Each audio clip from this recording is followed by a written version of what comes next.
This is Curl Up with a Cat Tale, and I'm Gwen Cooper, the New York Times bestselling author of numerous cat-centric titles, including Homer's Odyssey, A Fearless Feline Tale, or How I Learned About Love and Life with a Blind Wonder Cat, Spray Anything, More True Tales of Homer and the Gang, and the Book of PAWSOME, Head Bonks, Raspy Tongues, and 101 Reasons Why Cats Make Us So happy. We're here to celebrate all things feline and to tell inspirational cat tales. Let's get started. Hello, and welcome to Curl Up with a Cat Tale with Gwen Cooper. I am, of course, Gwen Cooper, your host, and delighted to be here. Later on in today's episode, I will be answering a question. I don't know why I'm slipping into the editorial we, the royal we. We will be answering. I will be answering a question from reader Sherry Yastrop.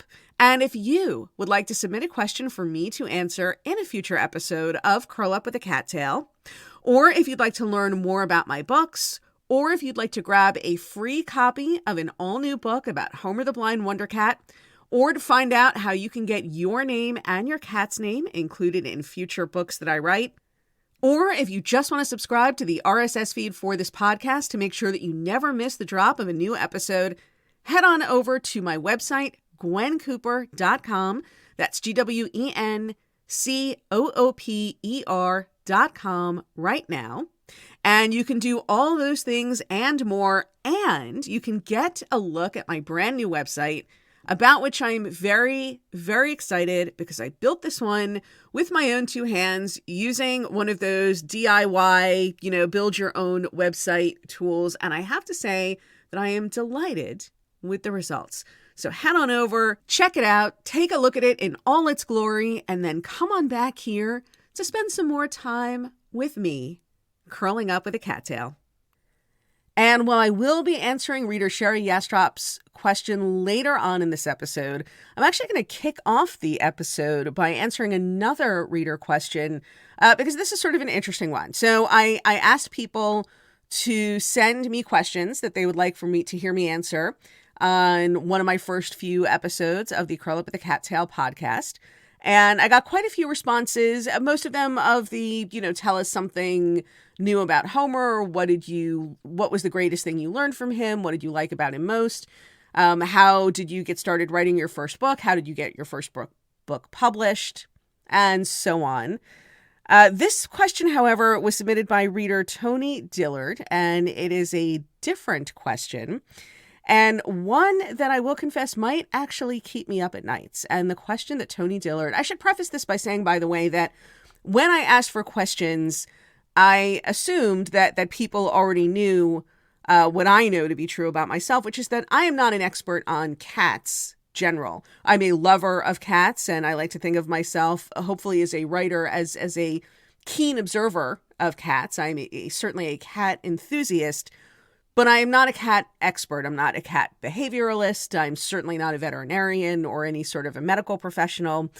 People will sometimes assume that because I've written so many books about cats and about my cats that I am an authority on cats in general. And what I always say is that I'm really not an authority on any cats except my own. But this question came from reader Tony Dillard, and so it's a little bit of a philosophical question, I think. And the question is, how much white on a black cat makes it no longer a black cat? I had a cat as a child named Midnight who had a white crescent moon on her chest. I considered her a black cat. Am I wrong?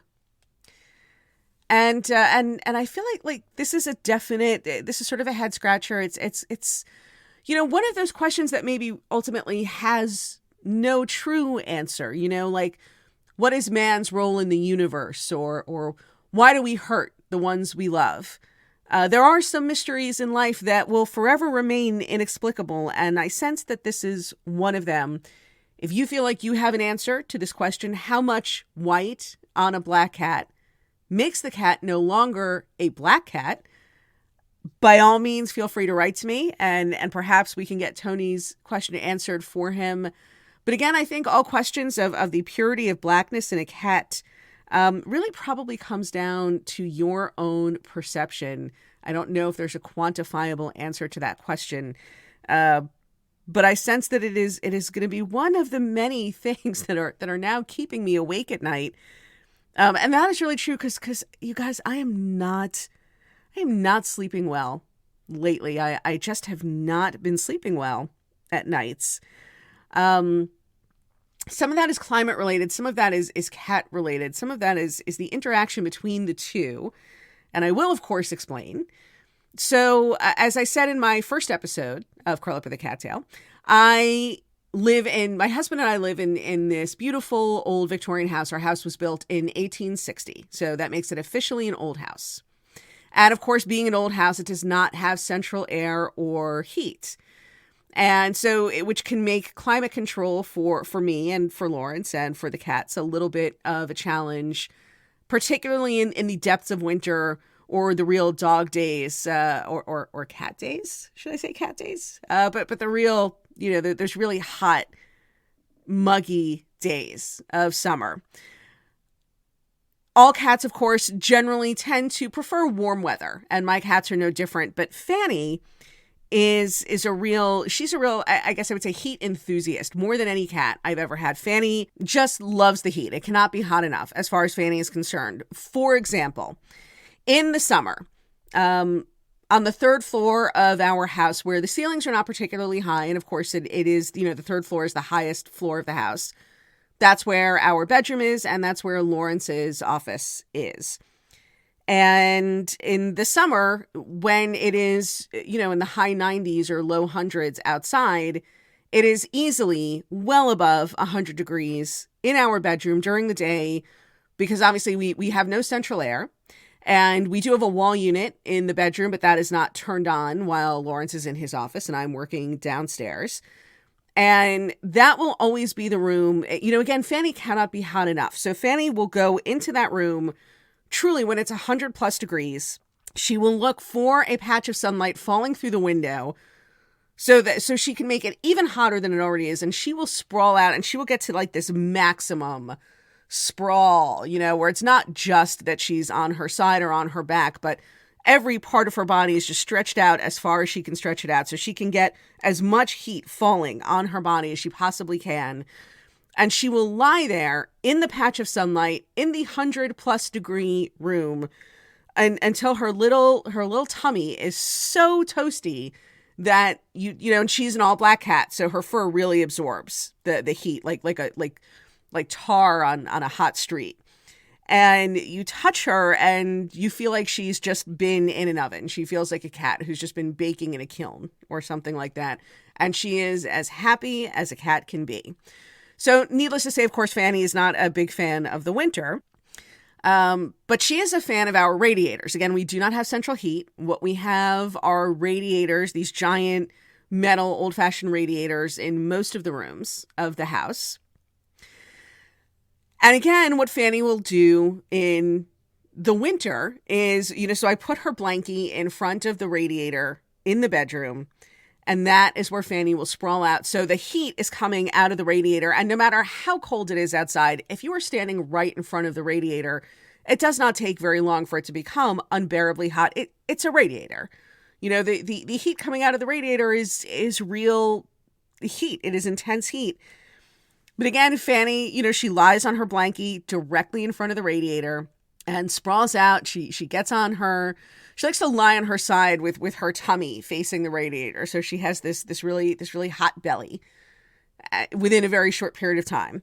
So this is Fanny's favorite thing. And of course, I cannot bear to deprive her of it for any amount of time. And that includes at night when we all go to bed.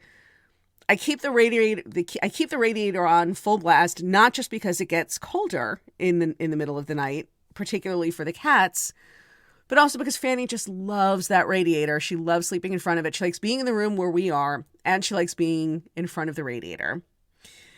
And the only problem with that, of course, is that it gets really, really hot in the bedroom within a not particularly long period of time.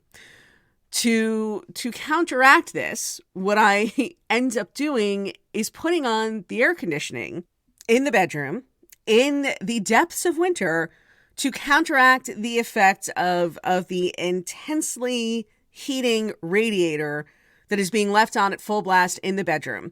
So I have in effect created different climate zones within this one room. I keep expecting to wake up to a tornado or perhaps some sleet or hail or something of that effect, just to have, this wall of hot air and this wall of cold air meeting each other within a relatively small space.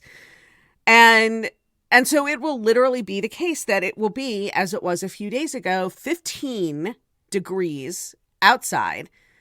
And yet I, like an idiot, am running the air conditioning in the bedroom. And of course, the problem is that this is a very imperfect state of affairs, right? Because even with the radiator going full blast, you put on the air conditioning in the bedroom when it's 15 degrees outside, and it will eventually get too cold in the bedroom.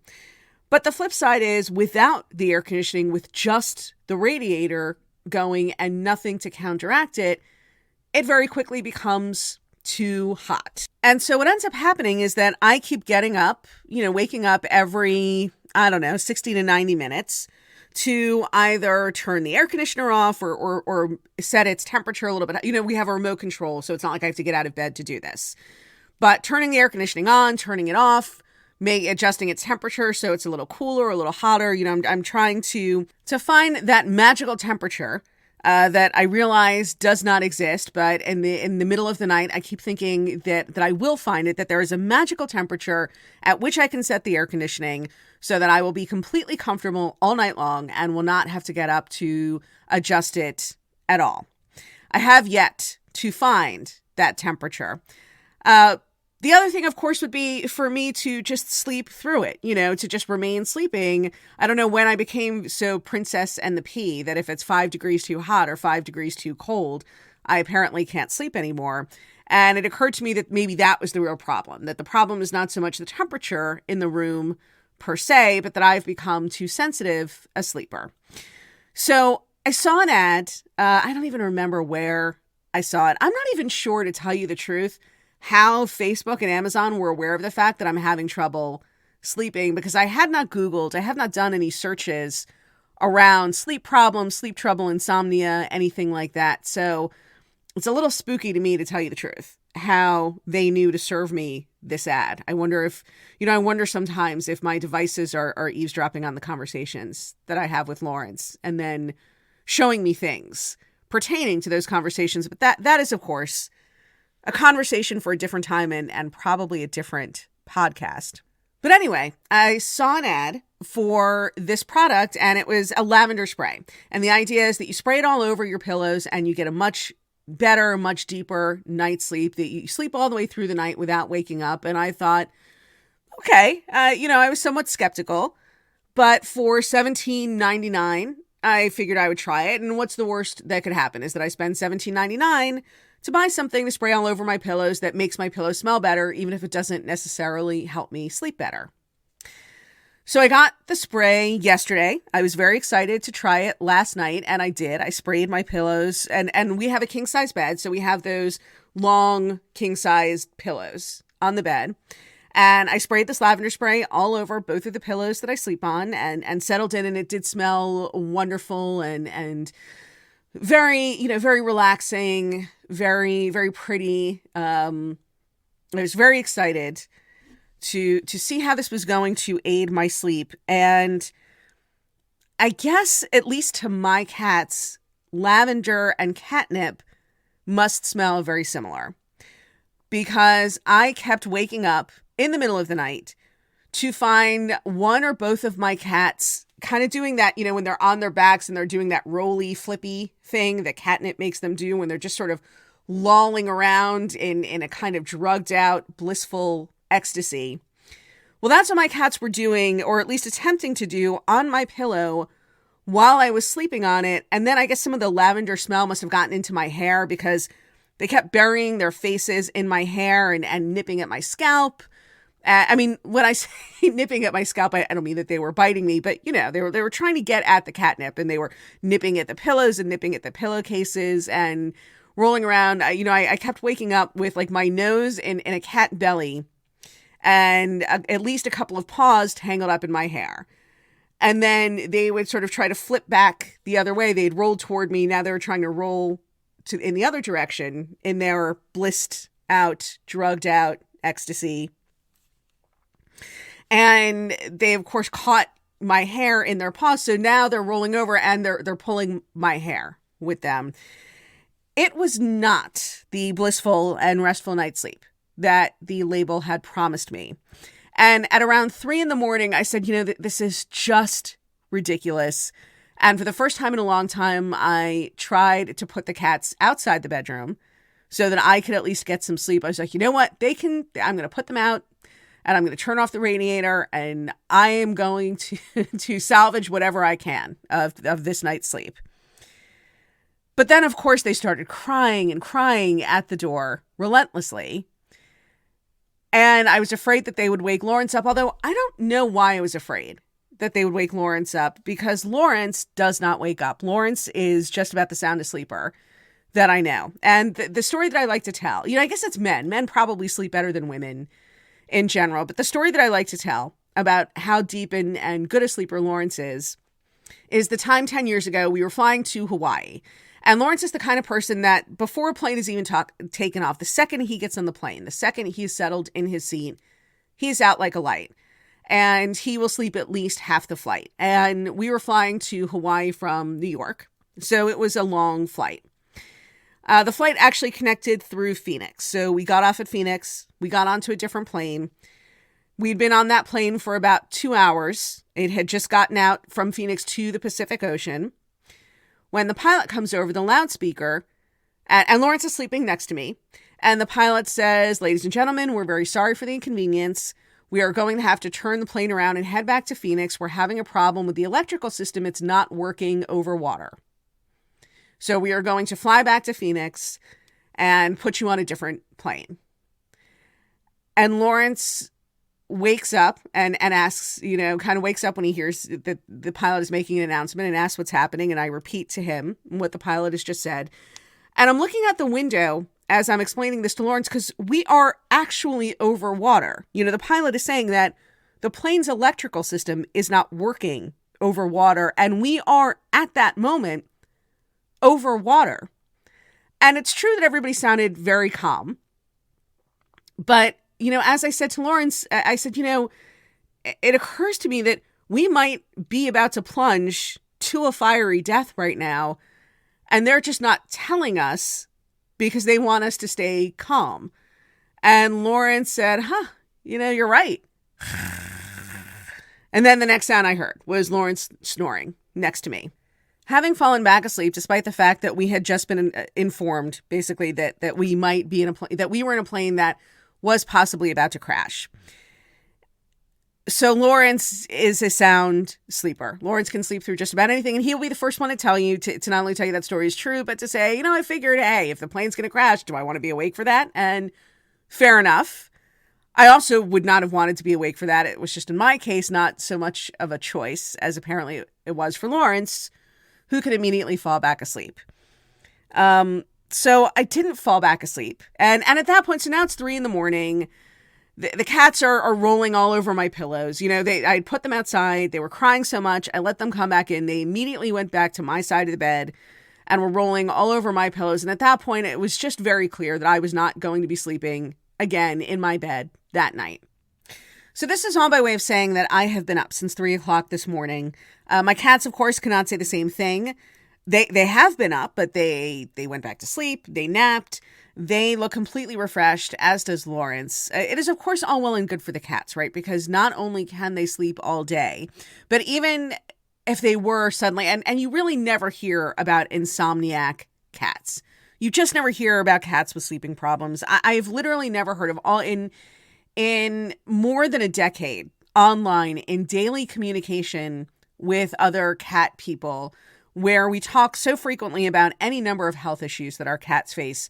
I've actually never heard of a cat insomniac. You just never hear about a cat who just paces the floors all day and all night and cannot fall asleep. I don't think that's a thing. But even if it were a thing, it would still be fine for the cats because they, of course, are covered in fur. And so they don't get wrinkles and dark circles under their eyes and bags and things like that we humans have to worry about when we don't sleep sufficiently. So tonight, I don't know if I'm going to be permitted the rare luxury of actually putting the cats out of the bedroom. I think what I might do is just sneak into the bedroom. And that way into the guest bedroom. If I said guest bedroom twice, I apologize again. I've been up since around 3:00 this morning.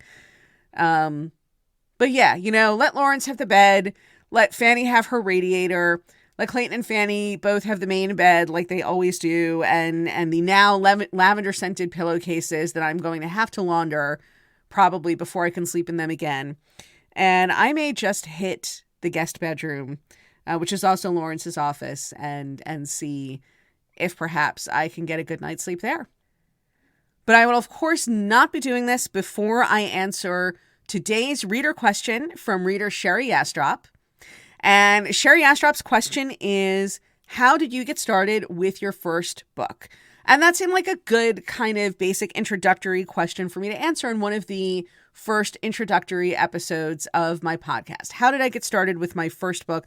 My first book, by the way, and not everybody knows this. Many of you know this, but not all of you know this. So Homer's Odyssey was not actually my first book. My first book was a novel called Diary of a South Beach Party Girl. It is my one cat-free book. There are no cats mentioned or even hinted at anywhere in that book.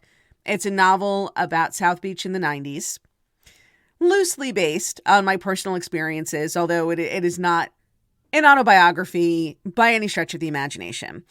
So, when somebody asks you, how did you get started with your first book, they could mean one of two things. They could mean, how did you first get started with the writing, or how did you manage to get your first book published? I'm going to assume that what Sherry's asking is how I got started with the writing, although I will say very briefly, and I could certainly expound upon this at a later time, but how I got started with publishing was really very simple. Once I realized I was likely to complete a manuscript, that I was going to not just say that I was going to write a book, but that I really was going to write a book and that I would want to get it published. I Googled how to get a book published. That's how I got started. That's how I got started in publishing. Literally, I Googled how to get a book published.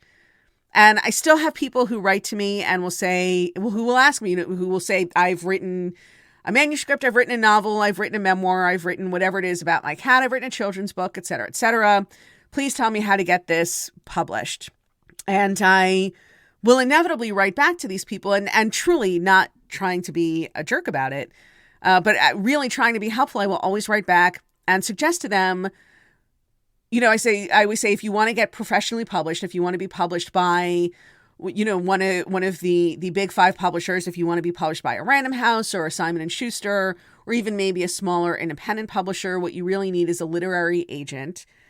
And the best way to find a literary agent is to Google how to find a literary agent, because you will immediately get all kinds of articles and tips on books that you should read, and so much more information than I could possibly give anyone in the space of a single email, that it would really be doing you a disservice if I were to try to tell you in a couple of paragraphs how you go about doing it. So this is what I always say. I always suggest that people hit Google and find as much information about how publishing works as they can.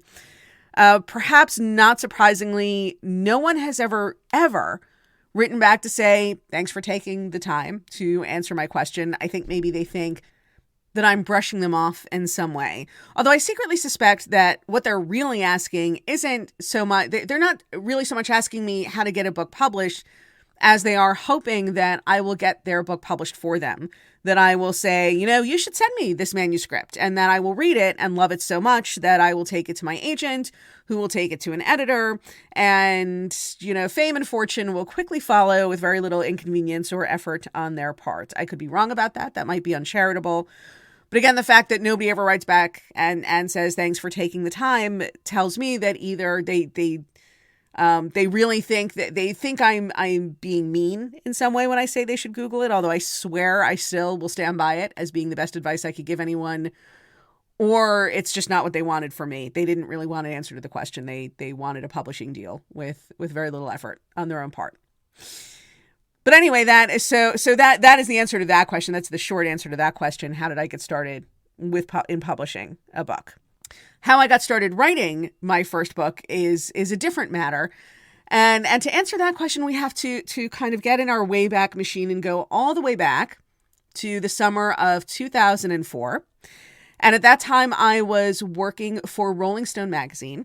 I was the director of events and event marketing, which basically means that I was the person who was throwing all of Rolling Stone magazine's parties. I also produced Rolling Stone's private concert series. I would like to back up here and say that I was never a person prior to this who had a cool job. Never had a cool job. I had some friends who had cool jobs. My best friend was vice president of crossover promotions at Columbia Records. That was a really cool job. I never had a job like that. That was a cool job. I had jobs that I thought were great.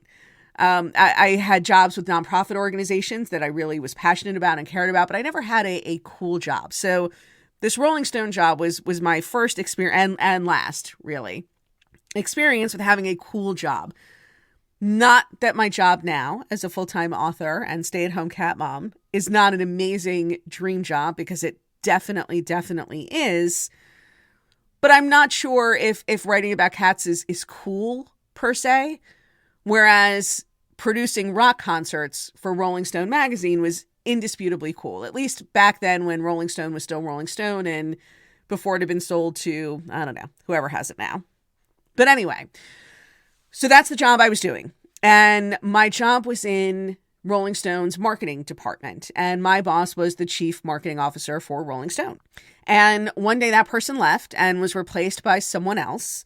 And the new person who came in gave everyone in the whole marketing department, regardless of their job title or description, a sample writing assignment. He dredged up some old Rolling Stone ad campaign and had everybody take a crack at writing new copy for this old advertising campaign. And I guess he was probably just doing it to get a sense of who people were in the department or what. I'm not really sure, to tell you the truth, to this day. But that was what he did. He had everybody write something. And I wrote, I didn't put a ton of time. I didn't slack it, brush it off or not take it seriously. But I also didn't put a ton of time into it either. I wrote something and turned it in and then got back to doing my other work. And not very long afterwards, I ended up in a meeting with the new head of the marketing department, the new chief marketing officer. And basically what he told me, he had been very impressed with the copy that I wrote. And he gave it to his boss, who was the number 2 person at Wenner Media, which was the company that owned Rolling Stone magazine, who had also been very impressed. And that person passed the copy that I wrote to Jan Wenner himself. Jan Wenner, for those of you who don't know, was the founder of Rolling Stone magazine, the founder, the publisher, certainly a big deal in music and music critic circles. And everyone who's worked for Jan Wenner has an opinion of Jan Wenner. And not everyone who's worked for Jan Wenner or Wenner Media has a great opinion of Jan Wenner. He was definitely a specific personality type. And wow, I really don't even want to get started down this road. I certainly never had any problems with Jan Wenner. And I ended up being called into his office. Essentially what happened was that a decision was Jan Wenner made the decision. He liked the copy that I wrote so much that I was now the only person who was going to write marketing copy for Rolling Stone magazine. And he called me into his office to discuss some projects that he wanted to start, some things that he wanted done, some new directions he wanted to take the marketing copywriting in, and so on and so forth. And so I did get to meet with Jan Wenner, which was great, but it was also a real bummer at first because I had this great job. I was throwing parties and producing concerts. And again, I really do want to emphasize it was a cool job. And I will tell you how cool it was. So Lawrence and I were in Sweden. This was in the early days of my having this job at Rolling Stone magazine. We were in Sweden. Lawrence had lived in Sweden for 1 year in his 20s. He still has very good friends there, and we go back every couple of years to visit them. And so we were there visiting his friends, and we were at, I forget the name of the hotel, but basically the nicest hotel in Stockholm. We were not staying there. But we were meeting some friends for drinks. And who should we see in the lobby bar but Robert Plant and Jimmy Page? And we found out from a hotel staffer who we asked that they were there. They were getting some sort of award in Sweden, and that's why they were there. They weren't performing or anything like that. And I actually went up to them and hello, Mr. Plant and Mr. Page. My name is Gwen Cooper. I'm with Rolling Stone magazine. I produce the private concert series, and I showed them my business card. And I just wanted to, I'm here in Stockholm on vacation, but I just wanted to congratulate you on the blah, blah, blah award, whatever the name of the award was, et cetera, et cetera. And Lawrence and I ended up chatting in a very civilized 15-minute chit chat with Robert Plant and Jimmy Page. And again, cool things like that. Really, that's probably the coolest thing, actually. Just in terms of strict coolness, that's probably the coolest thing that's ever happened to me. And it is certainly not something that would have happened to me if I hadn't been able to go up to them as a person who produced concerts for Rolling Stone, as opposed to the person who wrote the copy that got advertisers interested in advertising in Rolling Stone, which is, of course, much less to the point if you are a rock star, I would imagine. Not the kind of thing that you'd be interested in. Certainly, I would not have put it to the test. I would not have had the nerve to go up to them. Anyway, so I had this really cool job where I got to, throw parties and mingle. And there were other, again, I produced the rock concerts for Rolling Stone. We got actual rock stars to perform for the magazine. And I got to meet them. And now I was no longer going to get to meet them. And that was definitely a come down at first. I also found that I could write the marketing copy that I was assigned to write typically in about half a day. I'm a fairly fast writer. And so then I would have half a day at my leisure, which sounds delightful to have basically half days to go to your office, get your work done by lunchtime, and then be able to kind of snooze your way through the afternoon if you want to. But I have to say, my job doing events had been very demanding and very hectic and took a lot of hours and a lot of time and a lot of physical and mental effort. And I was left when I had so much, it would have been one thing to have a little bit more free time, but to have so much more free time definitely left me feeling sort of purposeless, especially given that I just was not enjoying this new job as much as I had enjoyed the last one. But the thing about suddenly finding yourself with a lot more free time is that, of course, you have a lot more free time in which to think and to assess things. And at this point, I was in my early 30s. And so a few things occurred to me. The first was that, Jan Wenner is Jan Wenner. And again, whatever you think about him, whatever anyone who's worked for him thinks of the experience of working with him, Jan Wenner is still the Jan Wenner who has given us Hunter S. Thompson and Tom Wolfe and Cameron Crowe and P.J. O'Rourke and any number of other writers. Indisputably, Jan Wenner has an eye for talent. And I want to be very clear. At no point did anyone suggest that I should start writing for the magazine itself, that I should write a novel, that Jan Wenner was now my mentor and champion. There was nothing like that. There was nothing even remotely like that, just to be very clear. But by the same token, he liked my writing enough that he wanted my writing to be the writing that represented Rolling Stone to consumers and to advertisers and to others in our industry. And that wasn't nothing. That was not a meaningless thing. And it also occurred to me that, that this was my whole life, right? So my whole life was basically a series of people who were not friends, and for whose opinion I hadn't asked, but making a point of telling me that they liked or admired my writing or that, my writing was something that I should do professionally. All the way through elementary school, for example, I have lots of memories of winning prizes in writing contests that I was not even aware that I had entered because a teacher had entered the contest on my behalf, taking something that I had written for a class assignment or whatever it was, and entering it in this contest, and me then winning prizes for these contests. And just so many teachers all the way through high school offering to work with me on their own time, on my writing. That was also something that I found replicated in college. And then once I was in a work environment, Jan Wenner was not the first person to discover by accident that I could write well and want me to start doing performing some writing related tasks for a job that I had. He was just the most prestigious.